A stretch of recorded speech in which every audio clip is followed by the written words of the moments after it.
How's it going, everyone? As the market has been really, bad today, I'm trying to look for nice quality stocks, and I've made a video before about this one, so I want to do an update as I do approve of this one. As right now, the daily is at this EMA 20, and that's really the bounce effect that I see happen a lot. And the reason why I like this is you haven't hit this EMA 20 in a very long time. So we were definitely due for it. The last time we touched the 20 was 1120, and you can see we were making an uptrend here. As you can see, when this EMA 50 is at the bottom, and I'm going to start focusing more plays on this because this EMA 50 really avoids false signals. When you have this EMA 50 at the very bottom and all the EMAs are lined up, this is a very bullish uptrend, right? Everything looks good. We hit this upper band many times to show that, it likes to come all the way back up there. If it decides to do that, it has a 91% gain potential.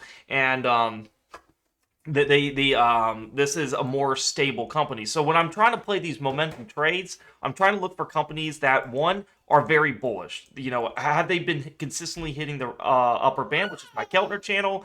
And then I only want to play each level once, and I try to tell you guys. You see how it hit the 10 here, and I alerted this in the Discord, and we got a nice little gain. It had a 15, 16, 17% pop rate in there, and I took that gain there. But if you see it hitting it multiple times, that's just a sign of weakness, right? A little consolidation on the 10 after a massive move up can mean that the price can go down from there. And that's simply what happened on KULR.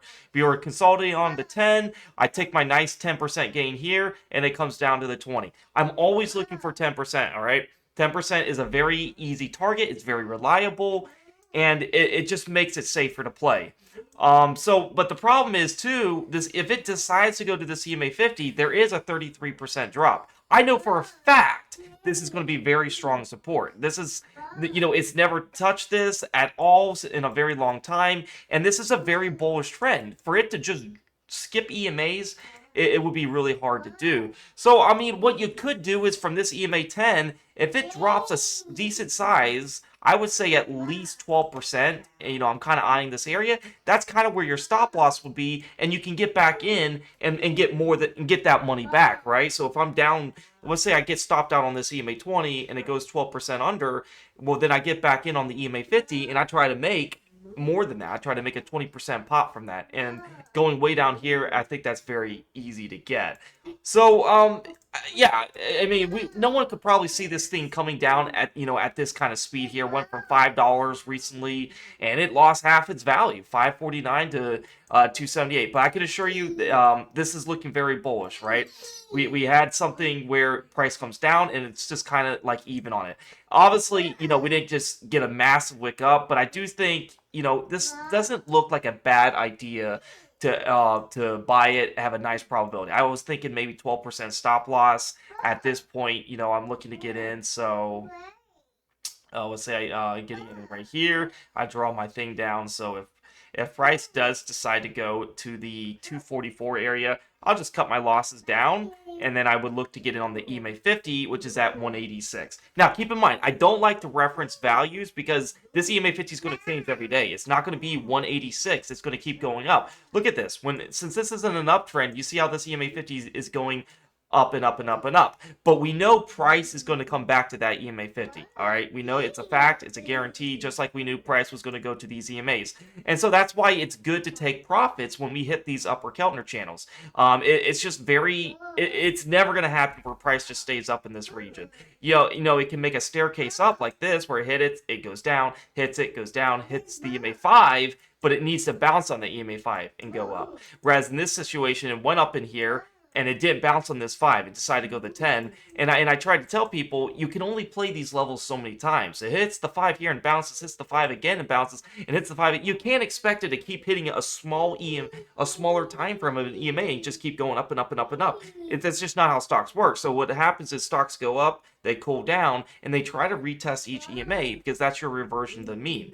So right in here is your EMA 10, get a nice little bounce, and then we saw weakness. If this was really bullish, it would have kept going up from this EMA 10, right? It would have kept going up. And so that's why I take 10% out. I always try to take 10% gains, and I hold the rest of my shares. I take 90% out at 10%, and I hold a very small portion at break even, where if it does go up and hit this ATR4, which is my calendar channel at extremely overextended settings, I can capitalize that. But if it does this type of pattern and goes all the way back down, then I know it's not as bullish. So that's what I'm going to use for this strategy here. If we bounce away from this EMA 20 and it goes up, and it stays above here for quite some time, I know it's bullish. Whereas if it hits this, goes up 10%, which is an easy target that I think can happen, but then it goes right back down, then I know something's off with this, all right? Because it's retesting that EMA to break it. And then I'll try this next level down here. So that's what I'm trying to do. I'm trying to look for strong companies. If there is not a strong trend, I'm just going to stay away from it. I'm also looking for more United States company. If you look at the profile and it says United States, those are going to be your stronger companies. They're more. I think they're less stressful. You don't see as drastic, fraud happening. I really like this company though.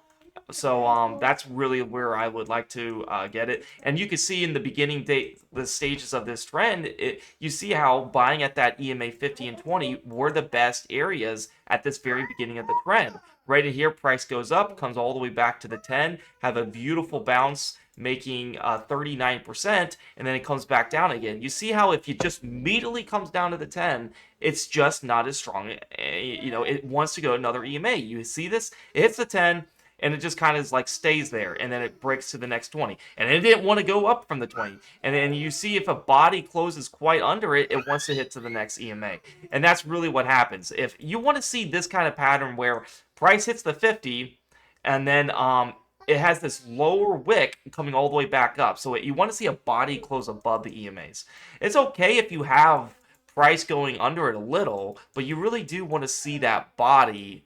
And when I'm looking at this body is kind of like just slightly under. So it's not really bullish, but it's also not really bearish because we also have a long lower wick happening. So there is algos working on this level. The market was just absolutely terrible. I think this is a nice opportunity to buy dips. Okay. So it's a matter of fact of choosing the best companies. All right, if you guys do want to join the premium Discord, and I'm just going to be very picky on the momentum trades that I see, join the premium Discord for my alerts and system. It'll say, click the link down below in the YouTube comments below and the description. It'll say join the premium Discord. If you guys want to get access to all my systems, hit day trade alerts, and it'll be only $12 a month for my day trades and swing trades, and it'll be an all-time low cost, never go up, and I think you guys are going to learn a lot here.